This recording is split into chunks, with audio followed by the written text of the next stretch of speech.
Yo, what's happening, baby? This is a Flaming Sword Music, and I'm seeing Khan.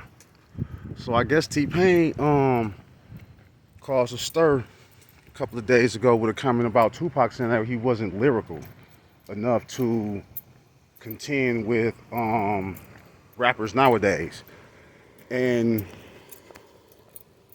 it's a comment, I guess, you know what I'm saying, and apparently it caused a stir because I just keep seeing memes about it. People just keep trying to take his Tupac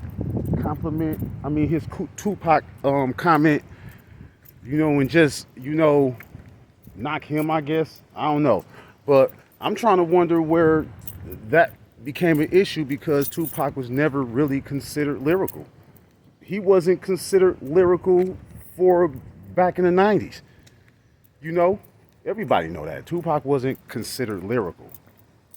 And he couldn't compete lyrically with a lot of guys. Case in point, there was a song called Drop a Gem on dropped by Mobb Deep off the Infamous album.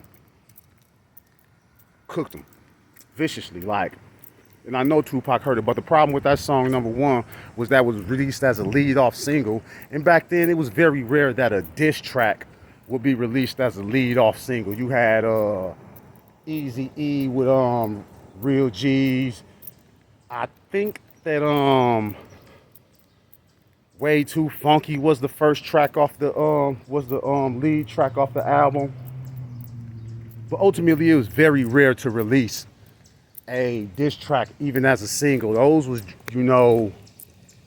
tucked in the depths of the album. You had so they dropped it as a lead-off single. And Tupac got bodied. So ultimately, the bad thing that happened with the single was Tupac got bodied. And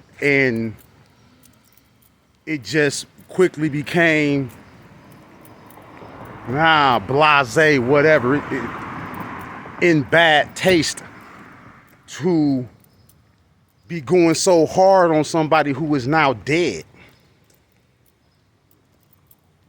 I'm gonna drop the link to Drop a Gem on them on this demo, and y'all see how hard Mobb Deep went on Tupac. But that song, as the lead-off single to the album, was dropped, I think, like 6 days before Tupac died. So when Tupac died, the album was thrown into limbo. The promotion was thrown into limbo. The lead-off single is the song "Cooking the Dead," man. The single got snatched off the shelves. The album, they had the promotion, the promotion and marketing team had to call an audible and go into scramble mode. And, a classic diss track just kind of, And that was just the opening salvo. The thing about it is that when Jay-Z saw what happened to Mob Action, he was like, yo, take my Tupac diss track off my album. So Jay-Z had a diss track loaded. Biggie had a diss track loaded. Nas had a diss track loaded. All of them took the diss tracks off of their albums because they saw what happened to Mobb Deep. That's why there's really no real diss tracks against Tupac. You can't find some. Tupac used to beef with cats in Cali in his younger days. I forget their names and all of that. If I could find something about it, I'll throw the links in the description. But that was about style stealing and stuff. Even for back then, Tupac was considered to not be on the same level lyrically as lyricists. So I really don't understand why people are so offended at what T-Pain had to say. Because keeping it 1,000, T-Pain got bars. Now, so he's speaking from a standpoint like even back when Tupac was out. Like these battle rappers are doing things nowadays that, you know, with the scenarios and the rewinds and all of that stuff that, you know, if Tupac came out of a time capsule now today, he would get cooked instantaneously. He would get cooked. He would have had to be here and grow up and evolve along with, you know, the culture of hip hop. You know, Tupac as he was back then, he would have got cooked because he was about to get cooked back then before he died. And I mean, like, if you're talking about Jay-Z, Nas, Biggie, Mobb Deep dropped theirs, they cooked them. Who shot you? You probably screamed louder than an opera. You know, they cooked them. You know, Jigga was on the way. Biggie was on the way. Nas was on the way. And who else was he into it with over there? You know what I mean? There's a lot of guys over there. Bars, man. Wu-Tang Clan. Do you really think that, you know, Tupac was finna really take all these people on by himself and not just be viciously cooked? Like the West Coast did Tim Dog?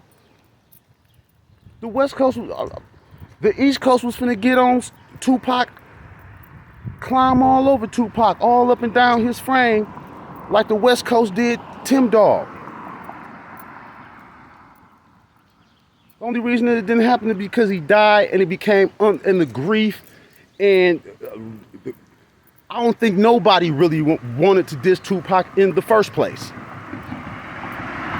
So it fell out of favor real fast to speak ill on Tupac's name after his death. It fell out of favor real fast. A lot of diss tracks were removed. Biggie took his diss track off, but he kept the Mad Rapper skits. Those were subliminals, you know what I'm saying? But Pac wasn't ready for the smoke that was coming for him. He was gonna have to switch it up. You know, Lord said that, you know what I'm saying, Nas was like, yo, cool, we squashed the beef, but I'm still gonna drop the track because it's loaded. And Pac was like, all right, cool, no problem. You know what I'm saying? That's what Lord says about the Nas diss track. But even after Tupac died, he still took it down because it suddenly just fell out of favor to roast him. The 03 Greedo comment, okay, cool, that was a little bit too far, you know what I'm saying? But it just really fell out of favor. I mean, like, even to people who did want to cook them, they didn't want to cook them no more. Because it's never, I don't know about what's going on nowadays, but it's never really been cool to diss a dead man. You know, when even if, like, especially in the hip hop world or something like that, in the music world, sports world, stuff in the worlds like that, people hate each other guts, but the reason why they hate each other guts is competitive more than anything. So when a person is dead, you know, we might have fought 5 times. When a person is dead, from the era that I come from, you know, you have, if a person forces you to speak on them, you say nothing but good things as a matter of protocol. It's just protocol. Yeah, man, he was a strong cat, you know what I'm saying? He took care of his family, you know what I'm saying? Nowadays, you know, y'all diss dead people like whatever. That's disturbing to me because, you know, but I don't think that what T-Pain said was too far out of line because, like I said, Tupac wasn't considered to be a lyricist for back in the 90s. I hope you guys got something out of this. Like I said, this is a Flaming Sword Music, and I'm Kamseen Khan. Be blessings and be blessed. One.